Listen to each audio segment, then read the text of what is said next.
Hello, and welcome back to another podcast for News from the Real World, where we cover 10 different articles throughout the week relating in some way to theater or entertainment industry. I'm Jeremy. I am a second-year TD grad. I'm Allie. I'm a second-year SMPM. I'm Lauren. I'm a first-year technical direction grad. I'm John. I'm a second-year lighting grad. I'm Chase. I'm a first-year TD grad. All right, and getting things started off, we have an article from theatlantic.com about how landlocked aquariums get their seawater.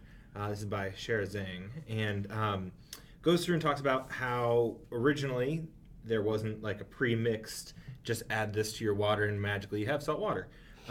So talks about Chicago, which is 800 miles from the nearest ocean, sending train cars, tanker cars, down to Key West and pumping salt water from there, from the bay, and hauling it all the way back up to Chicago, dumping it into the tanks so that they could open their new underwater display. And this is back in the 1930s. And they had a 585-pound manatee brought up, too, at that time, which is interesting. But nowadays they have a pre-generated mix, which they mix in, 80,000-gallon basins is what they're saying. And it's just something like saltwater is one of those logistical things of it's corrosive, it likes to cause things to rust, and transporting it. I think I was just more sounded by the fact that in the 1930s they sent some freight cars down, just pumped the ocean, and took it back to Chicago was the most efficient plan that they could come up with. And like the logistic nightmare of the trucking or the shipping of that, was what I was astounded by in the article. And that the most direct route was to go to Key West instead of any other spot. I mean, that's... at that point, I think you're looking at train tracks close to the ocean. No, exactly, but that's just how it happened. In a good saltwater environment, I think. Mm-hmm. So, also, plus, since they had the manatee, probably wanted to get something from it near its habitat, so the pH and things were close, hopefully. Not as much pollution in the 1930s. Well, and that's the thing. Different pollution. Right, different pollution. That's the thing that I'm like, wow, that's a lot of dirty water that you just brought up. But I mean, I guess because that was when it was the biggest aquarium in the world, right? Largest aquarium. So I think that was a really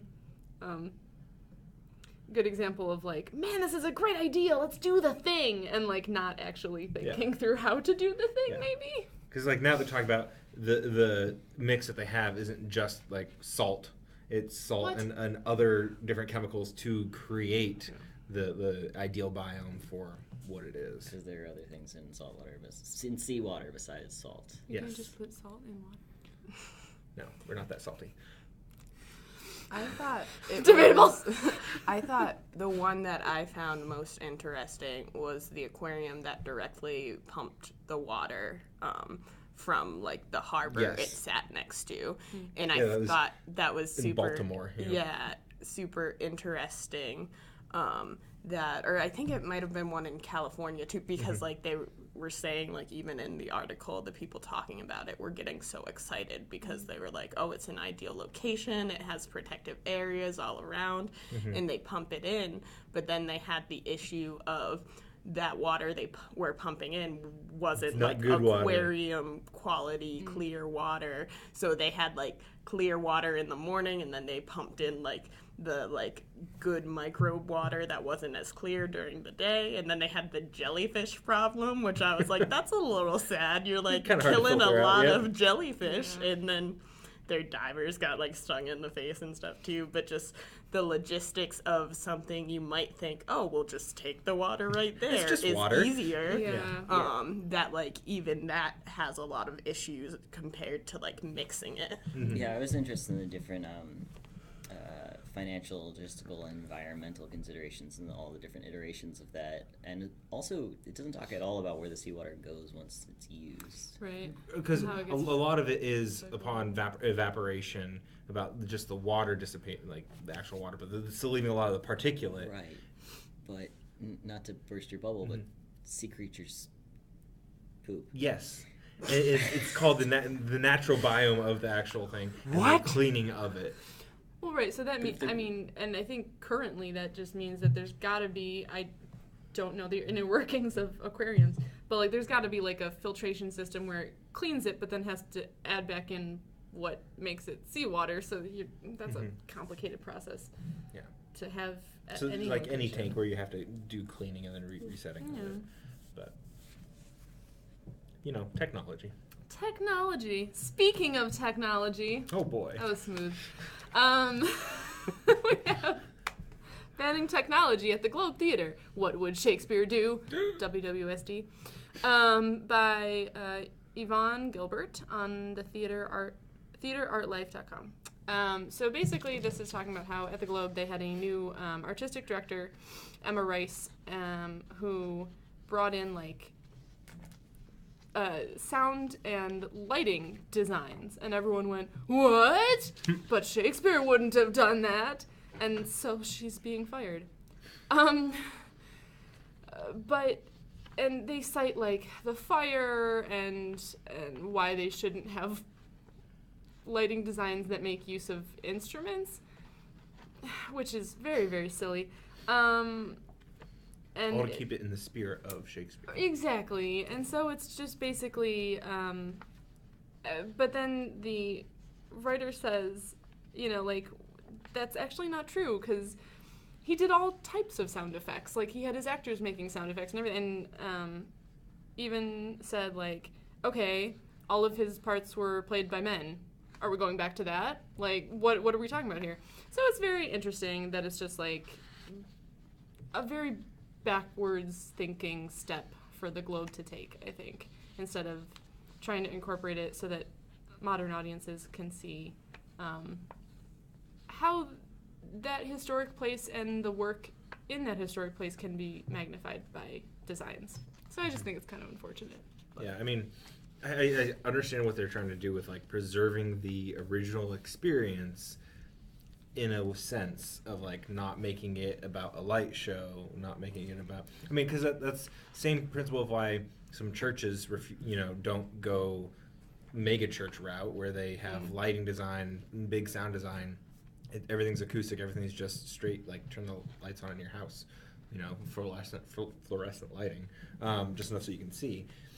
And, if that's what they're going for, okay, as long as you can light it so you can see it, and, there's some manner of, up and down, not Well, yeah, I'm not saying that they should put interactive media in here, yeah. But, I feel like you're limiting your designers by saying you can do up and down, and also, we've seen it this way at the Globe for how many hundreds of years? Yeah.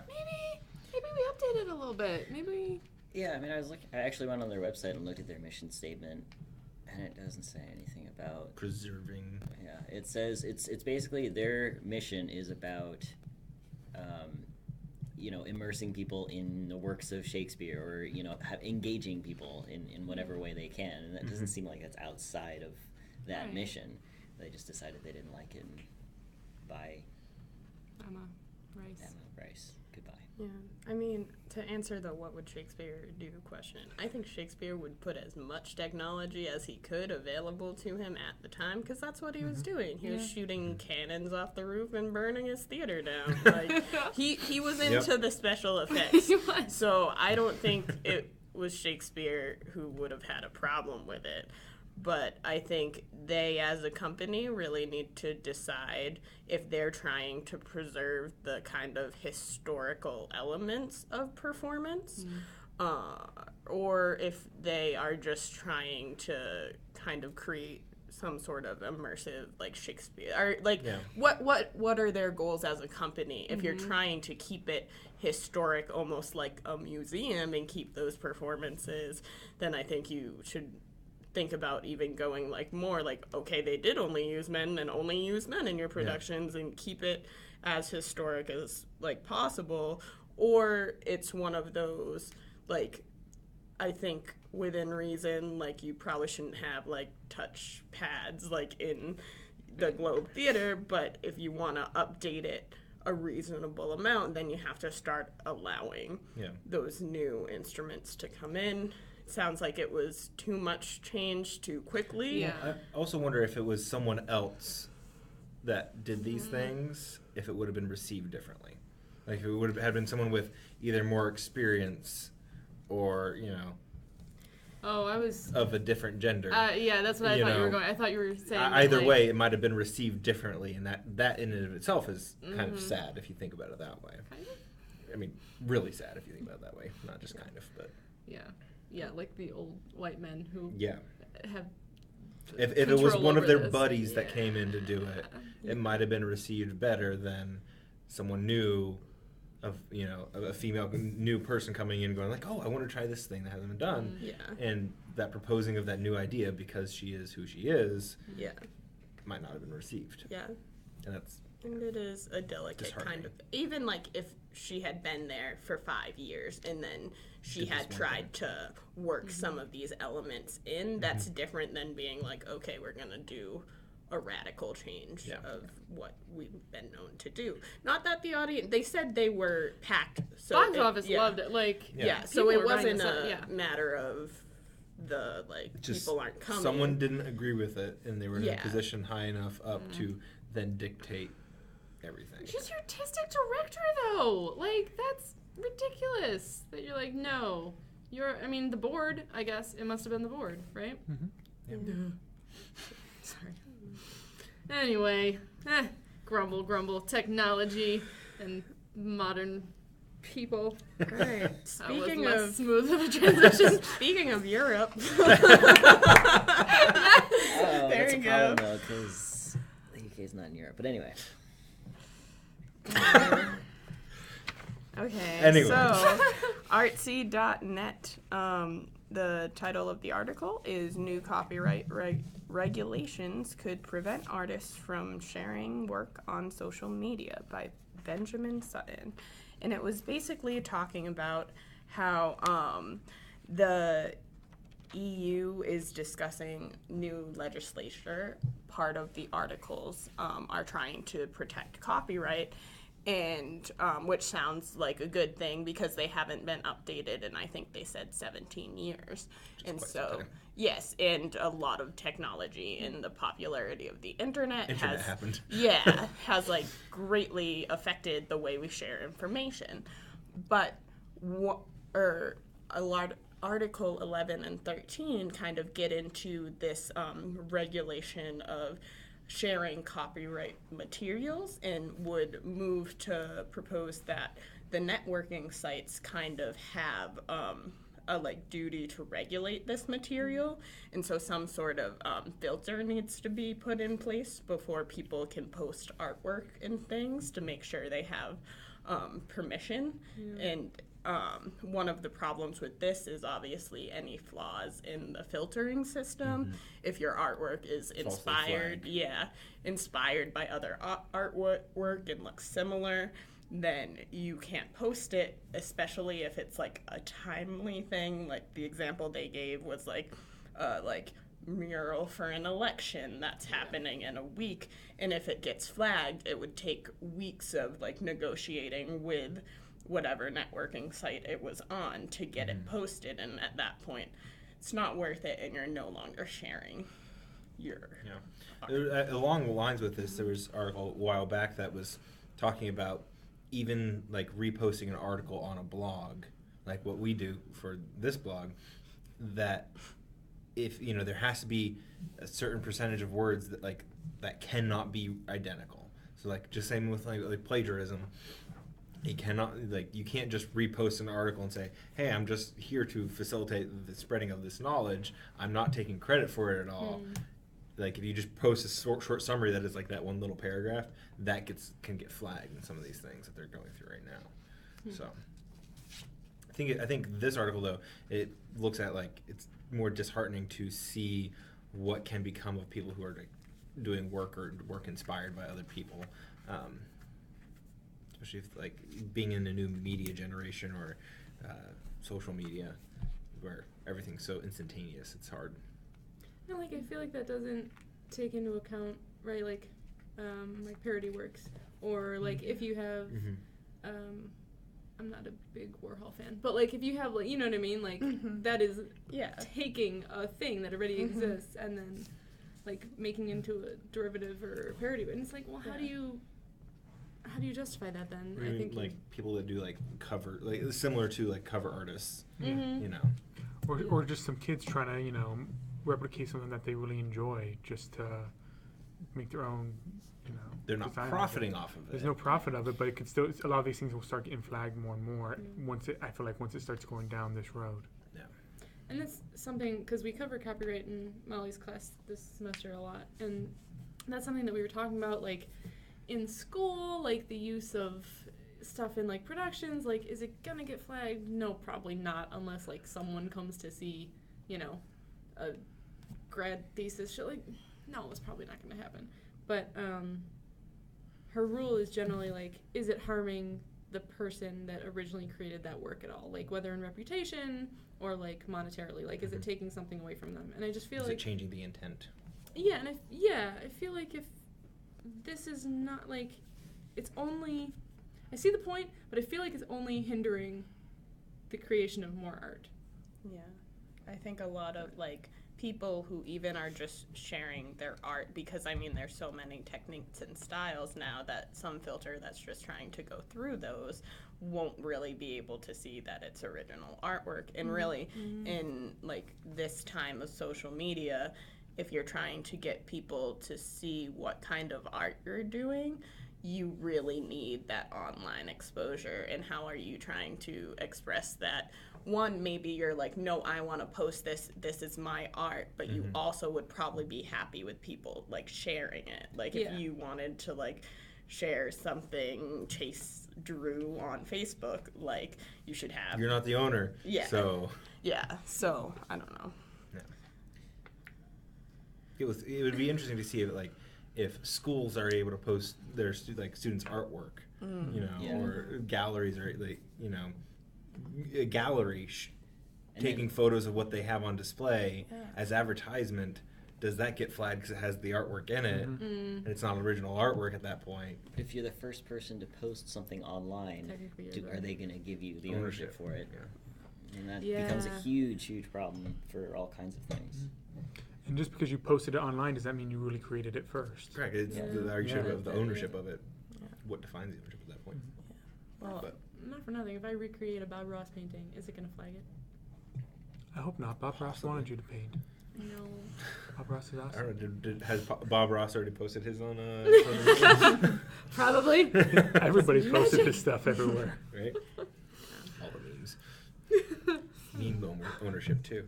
We'll see. It doesn't go through till January, so I think they're iron some things out. Yeah, they have a lot to work on before.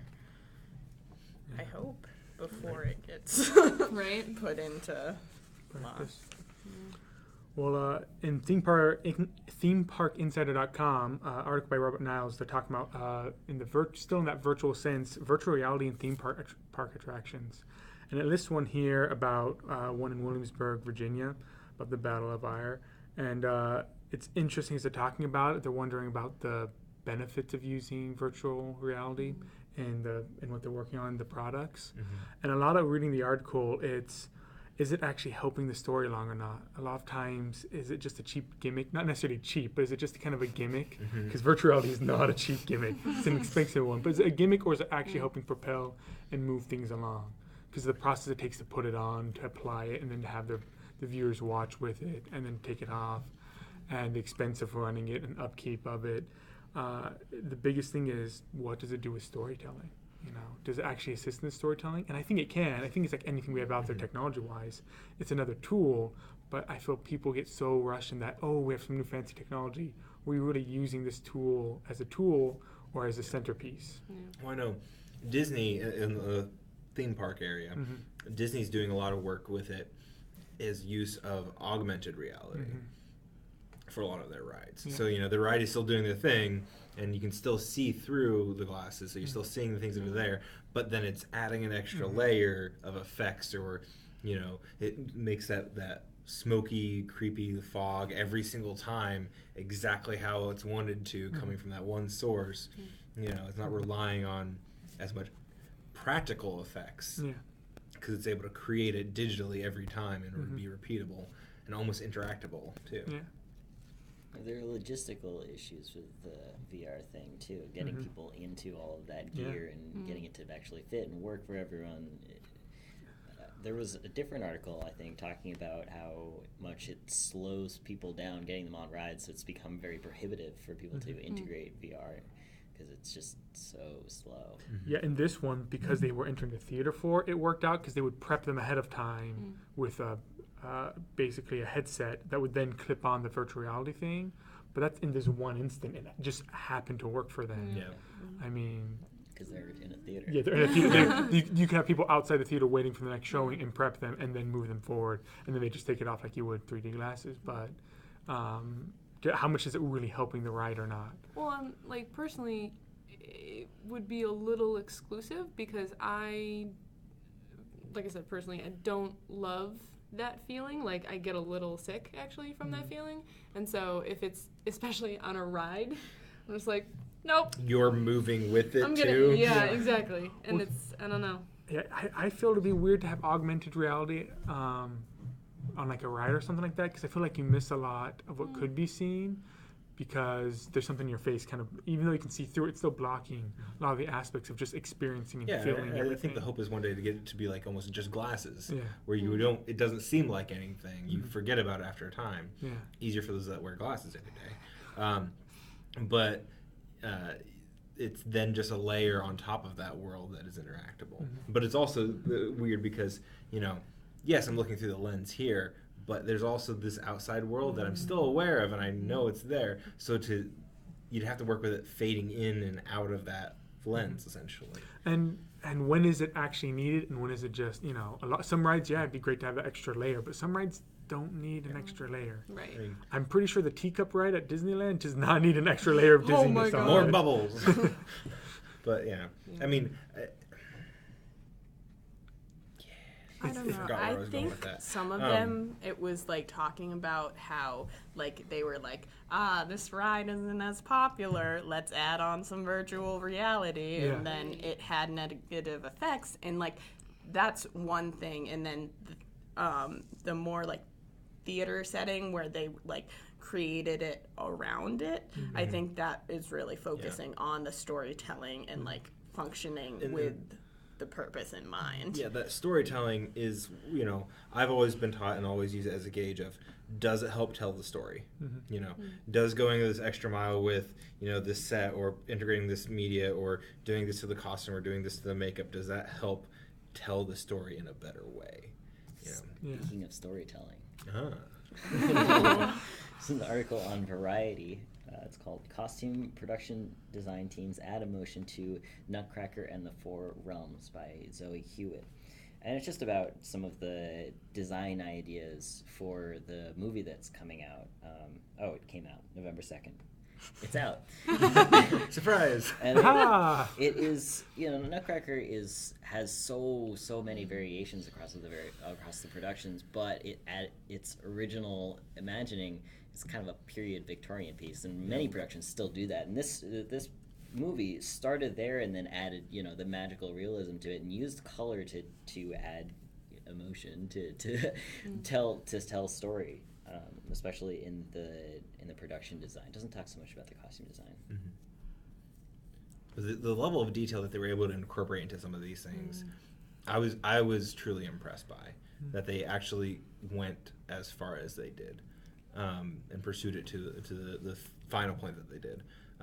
Because the whole story of Nutcracker with the different worlds, there's can be, if it done right, such a vibrant contrast between them all.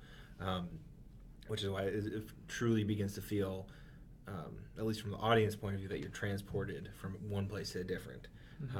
Speaking more from the realized productions as opposed to, you know, this of course is a movie, so you're going to be transported anyways. It's a little bit easier to make it happen, but I think they did a good job on that. But I think it also opens the door to being able to provide more detail, right? Like, because it's a movie, so you can do that level of detail and really kind of explore that in a really cool way. Well, it's also nice that they made sure they went away from that a little bit, because I feel like there's a lot of groups out there who perform and put on the Nutcracker, and they're like, we have to do it this way because it's always been done that way. They do it And let's every not year. explore anything new or try to make something that's creative. Let's just produce the same thing over and over again. And it's nice that they're trying to, you know, hey, we're creating something that's similar to it, but let's try something new, or let's try to add something different in, let's play around with these aspects and breach into this magical world, which the Nutcracker leans into, but people seem to avoid to some small extent.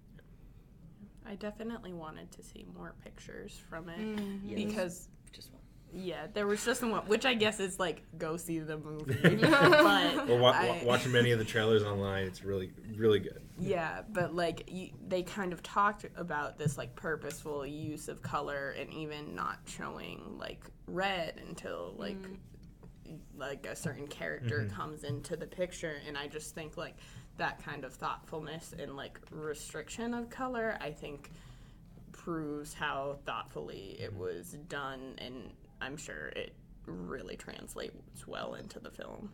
Good direction and departmental communication. Yes. In order to make it happen. So. Yeah. Well, on a different note, this is a completely different change of topic. I kind of laughed at this, and then I was kind of like, I don't even know how to approach this necessarily. So The Independent in the UK published an article. It was by Paula Akpen, which I probably butchered the last name, but I'm sorry. But it says, a white artistic director pretended to be black, and they had, it would be laughable if the consequences weren't so damaging. And It's important. I read the first part of this, and I laughed, and then I was like, wait a minute. This is Actually real. did this. They actually did this, and it was an actual thing of someone being like, that. I just feel like I'm black. Is from how I understood the article. But then it has so many more consequences after that, which the article talks about, of the consequences that happen when someone doing this. Like just funding. There's a grant that went out to help fund people of color, and their theater got it because they claimed that he was black, but then it takes away from those people who literally Truly are. black, and it enters this weird area of what people say they are, but then what people actually have to experience in their day-to-day life, and how that adversely affects them, and then like how society views things. The fact that he said, like, I've gone through the same struggles as, I was like, oh my God, sir, you can't say that. Like, no, Because please stop. so much of human interaction is on that face value level. So I mean, and that is skin color is something that is 100% a face value first instance with most of the population in the world. So you can't have gone through the same interactions with people based upon not having the same face value association upon yourself. You know what I mean? Well, I mean, like, you're not supposed to judge a book by its cover, but we all judge books by their covers immediately. And it's unfortunate that happens in some instances, but that still affects it. And to have that claim at this time when there's so few, it talks about the percentages of people who are in the ethnic minority. And it's like 8% of them are chief executives, 10% are artistic These directors. high management positions. Yeah, especially. like there's such a small percentage, to then be claiming that you're part of that small percentage then takes it away even more so Skews everything. from those who could have those same jobs but don't.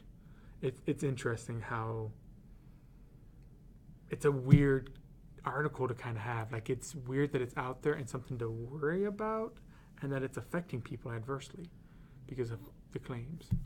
As all of us who are white are now talking about this and making these Correct.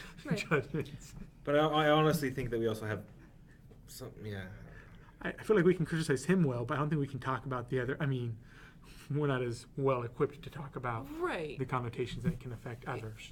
Yeah.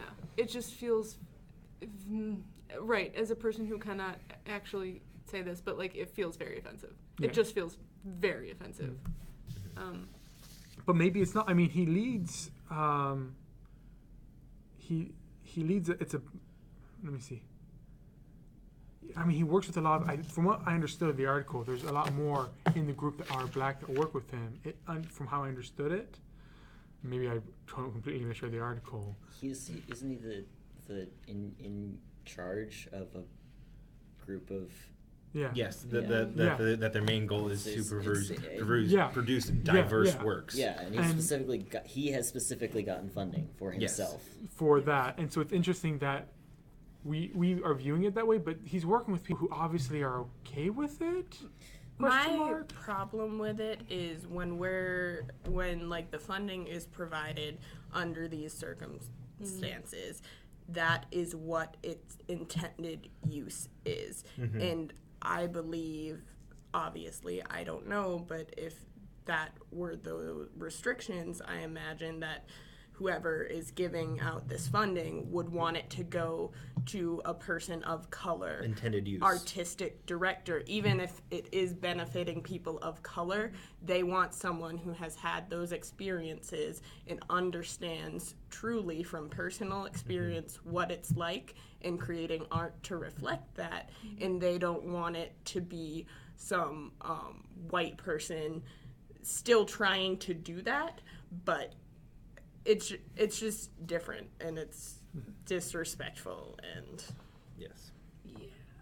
As much as we can claim that, I mean, it'd be interesting to me if some Actual of our opinion, classmates who might have an even better feeling of how they feel about this article in their own lives and how they've had to deal with different circumstances out there. Yeah.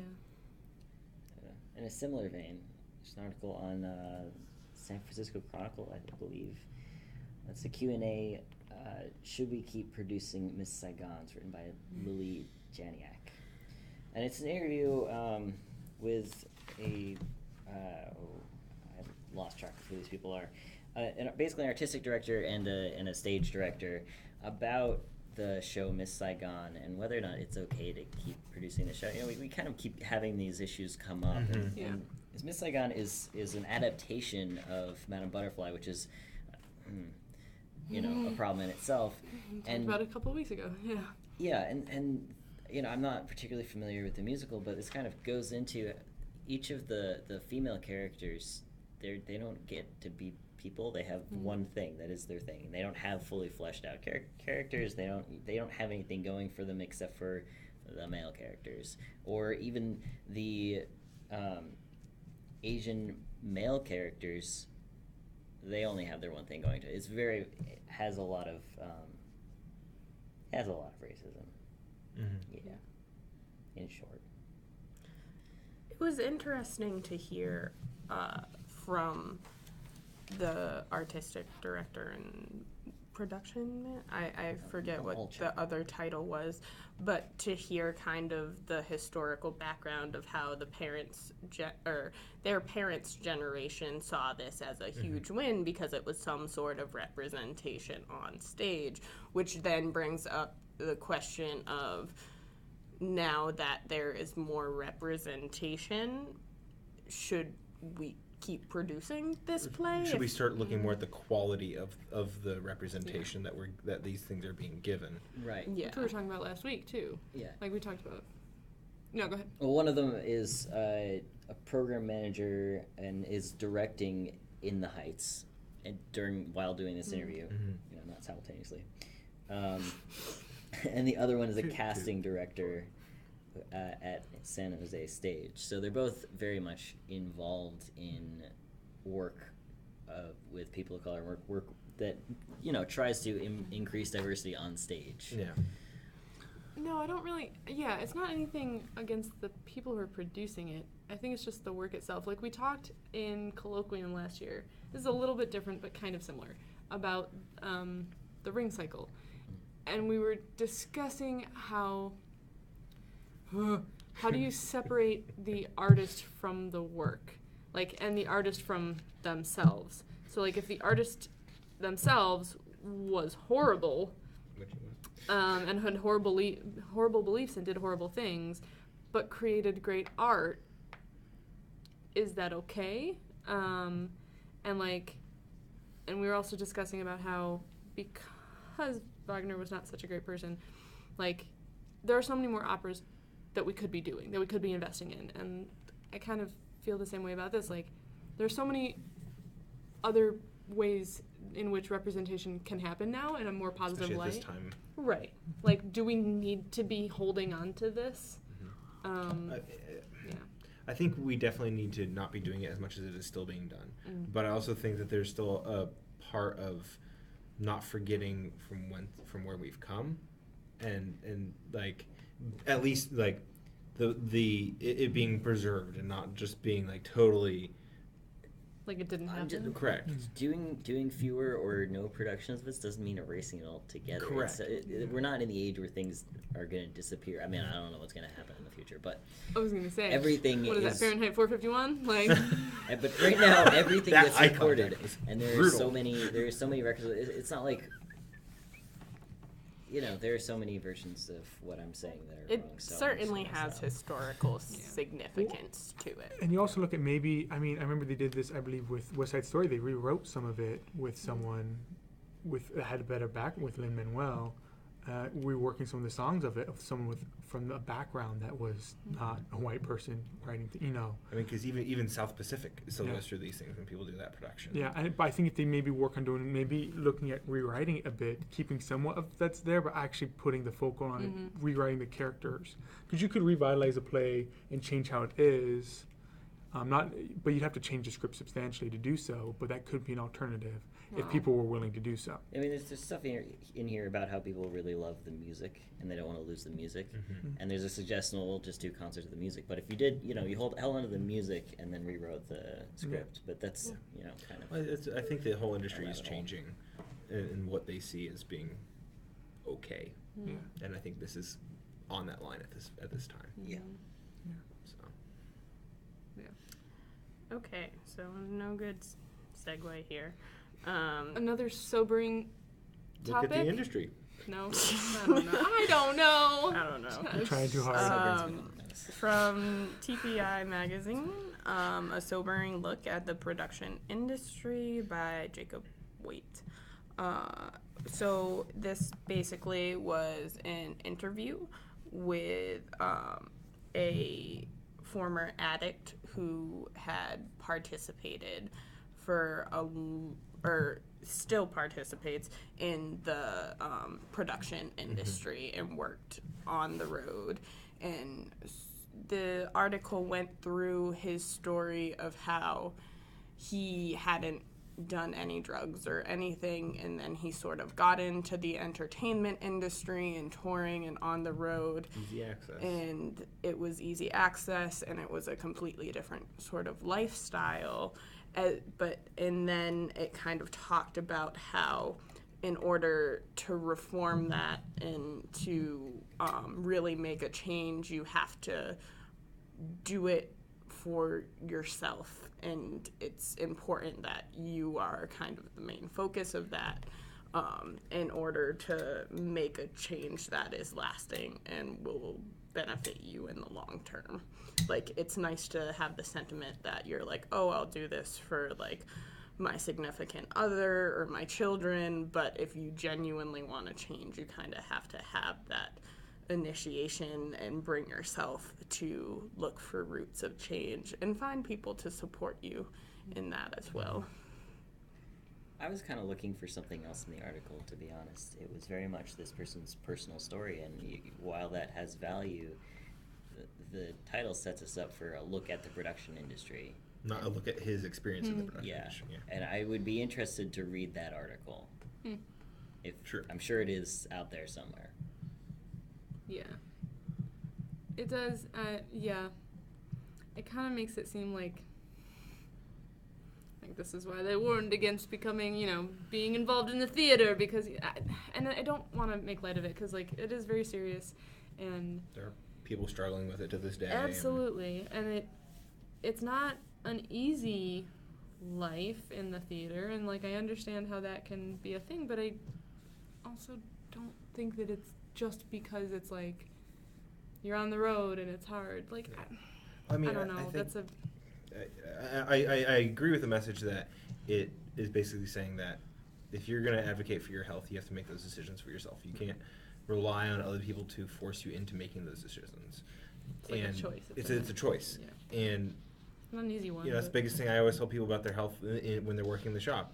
You're your own greatest health advocate. If you feel something is wrong, then you need to say something. You have to make that decision internally, that you're going to commit to always wearing hearing protection, not doing these things, or Well, I mean, what I was kind of starting to get is what I was looking for in this article is how the culture of the entertainment industry contributes to such a high degree of drug abuse. And I think it's a similar way to shop safety. Is there a culture of shop safety? If there isn't, no matter how much you look after yourself or how much you feel like you're looking after yourself, those pitfalls are always going to be there. Yeah. And because it varies, like it's not a standard, it's per shop. Yeah, and I've worked places where people didn't wear safety glasses all the time. Yeah. It's and that's a huge factor. Is if people around you aren't wearing safety glasses, you're the nerd who does, and then one day you don't, and just that's all it takes. Yeah. But I think the industry is moving away from that. At least from my experience in the industry, is not as bad as it used to be. Especially like even in the health, safety, and taking care of yourself. The industry is more wholeheartedly, people together are working at helping keep higher standards for themselves. Yeah, they are, but also it's probably taking longer than it should.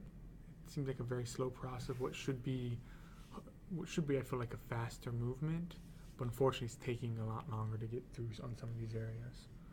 I don't want to say, I have worked a lot for unions, and I don't want to say this, but unions are pretty top heavy with senior hands who are very stuck in their ways. When they time out, that's where when change can start. And it takes a very long time. It takes decades. And I think one of the things too, he talks about, he's like, if something starts to feel wrong, it's not just like a suggestion, like your conscience being like, this is like something's wrong if it starts to feel wrong. And I think a lot of theater people we meet, ourselves included, are very dedicated to this industry.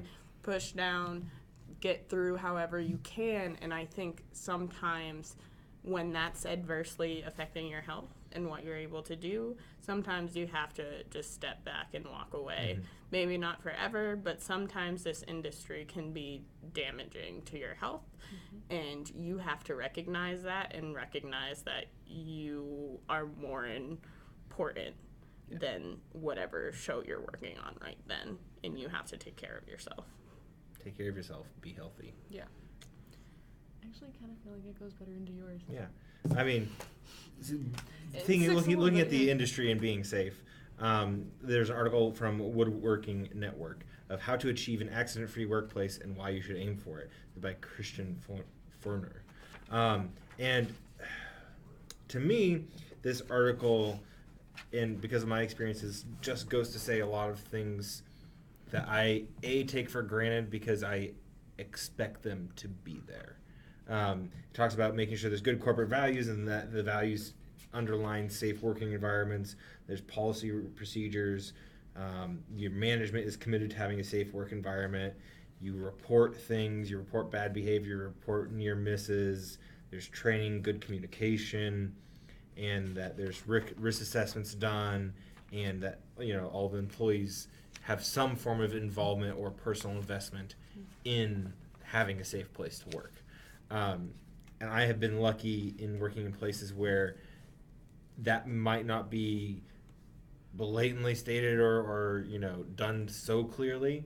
But I've still felt like those are safe work environments. And I've been at places where the whole company takes a whole day or two and does a whole training on safe work environments and what is safe, what isn't safe.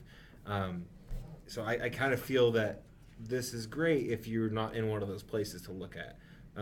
But I think the industry as a whole is moving to trying to be a safer work environment. So the trouble is when you don't have the capacity for that sort of infrastructure. Correct. And I also think the one thing that this article is lacking is for the person that this article would be beneficial for, of talking about all these different things that a great program should have. It doesn't tell you how to start that program or how to push this up the chain to the boss that can then make the decision and enforce it. Because if you're that one person, if you're the nerdy guy with the glasses, air quotes involved, then you don't really necessarily have as much power as the boss or the shop supervisor to set those standards, set those precedences in the workspace. And that can be hard if you're trying to fight that uphill battle. And it doesn't give you any, I wish this gave you more backbone of tips and tricks, or, these are your local advocates in your area. Because too much, I think we go to, just call OSHA. And OSHA as it is as a company, or not a company, but as a group, is severely understaffed. So they don't have all the time to properly run around the country and audit and enforce everything as it should be. There was something recently, I don't remember if it was on here or on the PMW blog. There was something about safety officers becoming like a staple, or at least on the way to becoming a suggested staple in theaters, which I think is a great idea. Because, right, like OSHA can't and doesn't. No. And you can't just be one person in a shop trying to enforce it, especially if you're not the person in the shop with like the power, the way to say that. And so to have a person who's like, no, this is what needs to be done, it's like a culture that you create. Because I don't necessarily know that you have to have like the physical infrastructure, more so the like cultural mindset and like, this is what we're doing. If this person says it's unsafe, it's unsafe. We don't argue about it. Right, right. And like, this is how we're all going to behave so that we're all safe. And, no one wants to get hurt. Certainly the person who like inevitably does get hurt doesn't want to get hurt. And so hope not. There was stuff in place so that it doesn't happen to begin with, Mm-hmm. And having one person whose sole job, because you're right, it was on PNW. Because whoever posted it was like, it's been told, like, it's been brought to my attention that, like, this is what we're doing, but it's been told that, like, it's my job now. And I was like... And I've got no training. Well, and they're the production manager. Yeah. And I'm like, It often falls to the production manager or the technical director to be the chief safety officer. Exactly, but that's so wrong. You have so many other things under your purview. One more thing on the plate. Yeah, that's what I was getting at with the infrastructure. It's not physical infrastructure, but... Personnel support. Yes, personnel. The ability. Yeah. Because that's a huge burden to add to a person's job that they're already doing full time. Exactly. And then you have to so much of it, especially when you're that technical director, you have to be self-regulating in it too, because sometimes you want to make that choice because it's easier not to do it safe, or easier to do it, not necessarily the correct way for time or budget or whatever. That it then becomes easy if you're the only person that can say, no, don't do that. Yeah. Well, I think also it's the responsibility that it puts on someone who gets that extra assignment. Like if it happens with a TD, not only do they have to make sure that the show's getting up and everything's right with that, and that the people they're working with is good, but that everything is happening safe. Mm-hmm. They're now responsible for all those people. Mm-hmm. That adds an extra burden on there, on top of what they're already doing on their job, which is quite a bit of a burden by itself. Yeah, that's a lot to add to a job, to not just make a whole different job for. Yeah. So the last article we have also has to do with health, but more so how theater can be used as a way to promote good health. Yeah, anyway. So the arts are a shadow health service, and here's why. By The Conversation and Paul Crawford. So the UK's health secretary, Matt Hancock, recently said that doctors should start prescribing like social activities for therapy, and instead of just like medicine or like group therapy or something. And there's many studies that have been done on the benefits of like music therapy and movement and painting and sculpture and like all of this stuff. And actually, I'm really happy to find this because I kind of want to do my thesis on this. Anyway, so and so it's not only, they mentioned something really important. I think it's not only that we should start thinking of health when something goes wrong. So like certainly all of these things can be used to like help anxiety or to help like depression or to help people recovering like motor skill, like any of that. But like on a general basis to help your mental and physical health just be sustained and be healthy. Maintain a good healthy balance. Exactly. Like don't use it, I mean I certainly use it like to heal, but like along the way just to kind of stay ahead of the curve. And I just think it's a really interesting idea. In addition to how it can be used to heal like after, like retroactively. So. Yeah. No, I mean, I work with the Oklahoma State Ballet, and they do a lot of classes where with elderly where they're movement classes. They're not necessarily dancing and moving because some of them can't dance and move, but it's sitting in a chair and doing mirrored motions with someone to music, and like they were doing one with like people that have palsy and doing the movements inspired by how they are moving, and just the self-creation of art, and that added level of human interaction is also beneficial. It's doing something that's not just sitting there blankly. It's active engagement. And this kind of reminds me of the article that we had last week where the artist paints nursing homes so that it decreases the level of like people trying to run or like escape. I mean, they feel like they feel very anxious with the door, and they just like take it. And not only was she doing that to like help them on a long-term basis feel more comfortable in the facility, but it's like she was like engaging them in the process of making the art, and then like the person who would like just keep walking stopped and like actually talked to her about the art and like made suggestions, and like it just, I don't know. I just think it's a very beneficial thing. I think it's really great, but I think it's can be very, very well. This is very much theoretical, but I think it would be nearly impossible to get funding for it because it's not something that you can test progress in. It's not something that is because we live in a very test-based society. Like with health insurance, they want you to go through a program and get better, and if you don't get better, then they want you to get better because it's expensive to pay for you to do things. So for that kind of like subsidized stuff. And I know there is funding for it at the assisted living level because I have family that work in that world quite a lot, and there is constant funding for those types of things. It's not as much as it should be, but there is some funding for it. But to do it as more of a preventative or as a treatment to a condition that is not because you're old and in a retirement home, there's not really anything there for it. I mean, there's no allocation for mental health anyway. Do you know what I mean? For upkeep, sure. Yeah. What is mental health insurance? And why should we have it? Well, but I mean, not that anybody needs to hear this, but it's true. I think we just all know it. How the UK, why shouldn't governments strive towards a national health humanities service that works strategically along health and social care services, like helping to unblock queues to see GPs and like complements traditional medical interventions, like all this stuff. And it's just like that. You're right. We're in a very test-based society, and it kills me.